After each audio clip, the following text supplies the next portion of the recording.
اب ان میں سے وہ بچے تھے، اکثر نوجوان تھے، جنہیں کبھی کسی قاری کی طرف سے استعمال کیا گیا، کبھی کسی استاد نے اپنی جنسی تسکین کا سامان بنایا، کبھی کسی کزن نے بنایا، کبھی کسی محلے دار نے بنایا، کبھی کسی بڑی عمر کے رشتہ دار نے انہیں اپنی جنسی تسکین کے لیے استعمال کیا۔ جب ایک عرصہ تک یہ سلسلہ جاری رہا تو یہ ان کی عادت سی بن گئی، مطلب ایک لذت، ایک لسٹ جو ہے جس سے یہ آشنا ہو گئے، ان کو ایک لطف ملنے لگا، جس کے بعد یہ عادی ہو گئے۔ اب یہ سلسلہ ٹرانسفر ہوتا ہے ایک سے دوسرے میں۔ اب ان لوگوں کو جب اس لسٹ کا پتہ لگا تو بیسیکلی ہوا کیا کہ وہ خود بھی پھر انہوں نے اسی طریقے سے کچھ کم عمر جو لڑکے تھے ان کو تلاش کیا اپنی جنسی تسکین حاصل کرنے کے لیے۔ میجورٹی آف بوائز جو ہیں ان میں یہی عادت اسی طرح سے لگی۔ دوسرے نمبر پہ وہ تھے جن کو کم عمری میں کسی خاتون کی طرف سے، کسی عورت کی طرف سے اپنی جنسی تسکین حاصل کرنے کے لیے استعمال کیا گیا تھا، لیکن جیسے ان کے ساتھ ڈسٹینسز بڑے، فاصلے بڑھتے گئے، گیپ آ گئے بہت زیادہ، ان گیپ آنے کے بعد یہ لوگ کیونکہ عادی ہو چکے تھے، اب عمر تو کم ہوتی ہے، اس کم عمری میں اپنے اپوزٹ جینڈر کے ساتھ بندہ اتنا کانفیڈنٹ نہیں ہوتا کہ اس کے ساتھ اپنی اس طرح کی کسی خواہش کا اظہار کرے، یا اس طرح کی کسی خواہش یا جذبات کا اس کے سامنے اظہار کر سکے۔ اب وہ ہوتا کیا ہے، پھر مجبوری بن جاتی ہے اپنی اس لسٹ کو پورا کرنے کے لیے، اپنی اس جنسی تسکین کو پورا کرنے کے لیے، پھر انہوں نے بھی کیا کیا کہ something is better than nothing، جو چیز میسر تھی اس سے استفادہ حاصل کرنے کی کوشش کی، اس سے اپنے آپ کو لطف دینے کی کوشش کی، اور اس طرح یہ بھی جو ہیں وہ ہم جنس پرستی کی طرف مبتلا ہو گئے۔ یہ دو میرے سامنے جو آئے ہیں پہلو وہ میں نے آپ کو بتا دیے۔ ایک مجبوری بن جاتی ہے، مجبوری سے مراد یہ ہے، اب آپ یہ دیکھیں، اگر دو لڑکے ہیں وہ ہوٹل میں ایک کمرہ بک کرواتے ہیں، کسی کو شک نہیں ہوگا۔ اگر دو گرلز ہیں وہ ہوٹل میں ایک کمرہ بک کرواتی ہیں، کسی کو کوئی شک نہیں ہوگا، مطلب خوف نہیں ہوتا، پکڑے جانے کا ڈر نہیں، رسوا ہونے کا ڈر نہیں، شکوک و شبہات کا ڈر نہیں، کسی کی نظروں میں آنے کا ڈر نہیں، تو ریلیکس، ان کو لگتا ہے کہ یہ ایک آسان طریقہ ہے، آسانی سے مل جاتا ہے، میسر ہے، اس کے لیے خوف نہیں بہت زیادہ ہوتا، تو آسانی سے ایک دوسرے کی جو سیکشل لسٹ ہے، جنسی تسکین ہے، اس کو پورا کرنے کے لیے دو لوگ آپس میں اس طرح کا جو تعلق ہے وہ ڈیولپ کر لیتے ہیں۔ موسٹلی کیسز اسی طرح کے ہوتے ہیں، اسی طرح دیکھنے میں آتا ہے۔ اب ایک بات آپ کو بتا دوں، 119 ملک ہیں دنیا میں، 119 کنٹریز ہیں ان دا ورلڈ جہاں باقاعدہ ہومو سیکشولیٹی جو ہے وہ آفیشیل ہے، وہ لیگل ہے۔ اس میں کچھ مسلم ممالک بھی ہیں جن کے بارے میں آپ سے بعد میں ڈسکس کروں گا۔ اب وہاں تو باقاعدہ جو میل اور میل ہیں اور فیمیلز کا فیمیلز کے ساتھ باقاعدہ آفیشلی جو میرجز ہیں، شادیاں ہیں، وہ بھی کی جا رہی ہیں۔ تو ایک بات یاد رکھیں، ہمیشہ بڑی عمر کا شخص جو ہے وہ کسی چھوٹی عمر کے لڑکے کو استعمال کرتا ہے، بعد میں اس چیز کی عادت لگ جاتی ہے، اور لوگوں کو یہ جو عمل ہے وہ قدرے آسان لگتا ہے، انہیں لگتا ہے کہ یہ آسان طریقہ ہے اور اس طرح اپنی جو جنسی تسکین ہے وہ پوری کی جا سکتی ہے۔ یہاں سے ہی جو اسی وجہ سے آپ دیکھ لیں، جو بوائز کالجز ہیں وہاں پر یہ زیادہ ہوگا، جو گرلز کالجز ہیں وہاں پر ہم جنس پرستی، ہومو سیکشوالٹی زیادہ پائی جائے گی۔ اسی مدارس میں دیکھ لیں آپ، سارے لڑکے ہوتے ہیں وہاں یہ فیل زیادہ ہوتے ہیں۔ گرلز کالجز ہیں وہاں دیکھ لیں آپ، وہاں لیسبینز جو ہیں ان کی زیادہ جو تعداد ہے، ریشو ہے، وہ پائی جاتی ہے۔ امریکہ سب سے بڑا حامی ہے اس کا، میں آپ کو یہ بات پہلے بھی بتا چکا ہوں۔ اب اس کا نقصان کیا نکلتا ہے؟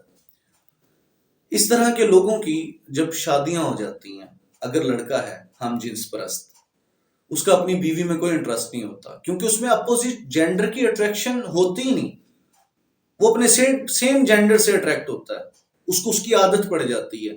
کہہ لیں کہ اس کے وہ جو اپوزٹ جینڈرز والے جو سینسرز ہیں نا، آپ کہہ لیں کہ وہ بالکل ایسے فیل ہو جاتے ہیں، اپوزٹ جینڈر سے وہ چیزیں ڈیولپ ہی نہیں کر پاتا، وہ جذبات نہیں اپنے اندر لے کے آ پاتا، جس کی وجہ سے اس طرح کے جو لڑکے ہیں جو ہم جنس پرستی کا شکار ہوں، ان کی بعد میں ازدواجی زندگی جو ہے وہ بگاڑ کا شکار ہو جاتی ہے۔ اسی طرح وہ لڑکیاں جو ہم جنس پرستی میں مبتلا ہیں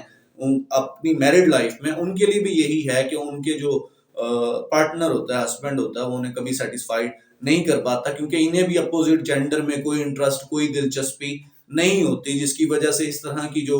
خواتین ہیں ان کی بھی زندگی، ازدواجی زندگیاں جو ہیں وہ بگاڑ کا شکار ہو جاتی ہیں۔ ایک اور بات آپ کو بتاتا چلوں، اس کا سب سے بڑا نقصان یہ ہے کہ ہم جنس پرستی میں مبتلا مرد ہو یا عورت ہو، اس کی بچے پیدا کرنے کی جو صلاحیت ہے وہ کم ہوتی جاتی ہے، اور اگر یہ سلسلہ بہت عرصہ تک جاری رہے تو ان کی یہ جو قابلیت ہے، یہ صلاحیت ہے، وہ بالکل ناپید ہو جاتی ہے، بالکل ختم ہو جاتی ہے۔ اس کی ٹریٹمنٹ باقاعدہ ممکن ہے، اس کا علاج ممکن ہے۔ سب سے بہترین جو اس کا حل ہے، جو ریسرچ کہتی ہے، وہ چیٹ تھراپی ہے۔ گفتگو کا جو مرحلہ ہے وہ سب سے بہترین اس کا علاج ہے،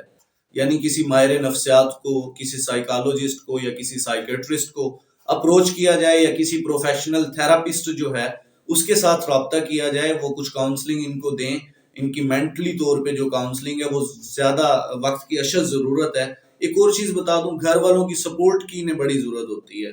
جب آپ ان کو بالکل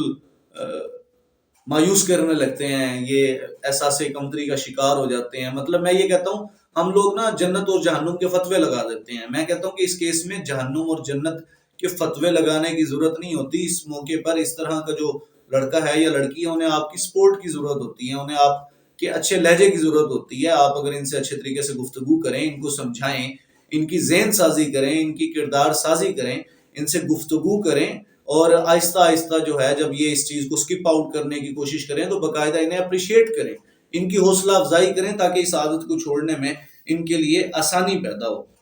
بچوں پر خصوصی توجہ دیں، کس سے ملتا ہے، کہاں جاتا ہے، کس کے پاس بیٹھتا ہے،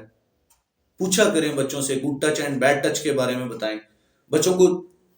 کھنگالتے رہا کریں کہ آپ کو کسی نے ٹچ تو نہیں کیا، آپ کو کوئی اس طرح سے کچھ کرنے کی کوشش تو نہیں کر رہا، تاکہ آپ کو پتہ لگتا رہے کہ آیا کوئی بڑی عمر کا شخص اس کو استعمال کرنے کی کوشش تو نہیں کر رہا۔ اس کے لیے آپ کا والدین کا بچوں کے ساتھ تعلق جو ہے وہ مضبوط ہونا چاہیے، ان کے ساتھ ایک آپ کی اسٹرانگ بانڈنگ ہونی چاہیے، انڈرسٹینڈنگ اچھی ہونی چاہیے۔ والدین اور اولاد کا جو تعلق ہے، باہمی تعلق، وہ مضبوط ہونا چاہیے، تاکہ بچے آپ کے ساتھ اس طرح کی اگر کوئی بات ہے تو اس کو شیئر کر سکیں۔ ایک اور چیز اینڈ پہ بتاتا چلوں آپ کو کہ ہومو سیکشوالٹی میں مبتلا ایک جو شخص ہے، آپ کبھی صرف اس اکیلے کے اوپر فوکس کرتے ہوئے اس کا علاج نہیں کر سکتے۔ وہ جس کے ساتھ سیکشولی کنیکٹڈ ہے نا،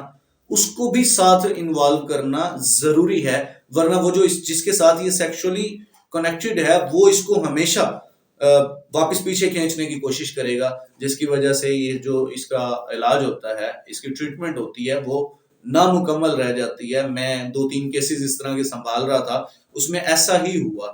وہ جو دوسرا پرسن تھا اس کا مجھ سے کانٹیکٹ نہیں تھا، جس نے مجھ سے کانٹیکٹ کیا وہ اس کے اوپر کوشش کرتا رہا، میں کوشش کرتا رہا، کافی حد تک کامیاب بھی رہا، لیکن ایک آدھ کیسز میں ایسا ہوا کہ وہ جو سیکنڈ پارٹنر تھا جس کے ساتھ وہ ہومو سیکشوالٹی جس کا اس کا ریلیشن چل رہا تھا، ہم جنس پرستی میں مبتلا تھے جو دو لوگ، دوسرا جو شخص تھا وہ اس کو کسی طریقے سے کھینچ کے واپس لے گیا، اور وہ جو کاؤنسلنگ تھی وہ انکمپلیٹ رہ گئی، وہ ادھوری رہ گئی۔ تو کوشش کرنی چاہیے، اپروچ کریں کہ دوسرا کون ہے جس کے ساتھ یہ سیکشولی کنیکٹڈ ہے، تاکہ دونوں کی کاؤنسلنگ جو ہے وہ کروانی چاہیے، ادروائز یہ کوئی اور تلاش کر لے گا، وہ کوئی اور تلاش کر لے گا۔ بہت حساس موضوع ہے، بڑا سینسٹیو ٹاپک ہے۔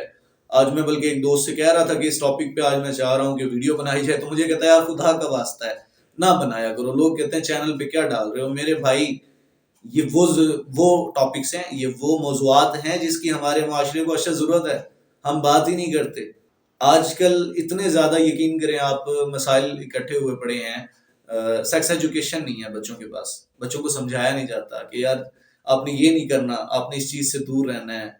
Good touch and bad touch کے بارے میں نہیں بتایا جاتا، ان کو جب بلوغت طاری ہوتی ہے یہ نہیں بتایا جاتا کہ اپنی فیلنگز کو کنٹرول کیسے کرنا ہے، اپنے آپ کو سیو کیسے کرنا ہے، اپنے آپ کو بچا کے کیسے رکھنا ہے۔ بڑے مسائل ہیں، تو یہ ٹاپکس وہ ہیں جن کے بارے میں کہتا ہوں کھل کے ڈیبیٹ کرنے کی ضرورت ہے، ان پہ گفتگو ہونی چاہیے، وقت کی اشد ضرورت ہے۔ تو میں نے تو بنا دی، میں اکثر بناتا رہتا ہوں، میں لکھتا بھی ہوں، تو مجھے ویڈیو بنانے کے لیے یا لکھنے کے لیے کسی سے پوچھنے کی یا سوچنے کی ضرورت نہیں ہے۔ جو مجھے لگتا ہے کہ یوتھ کے لیے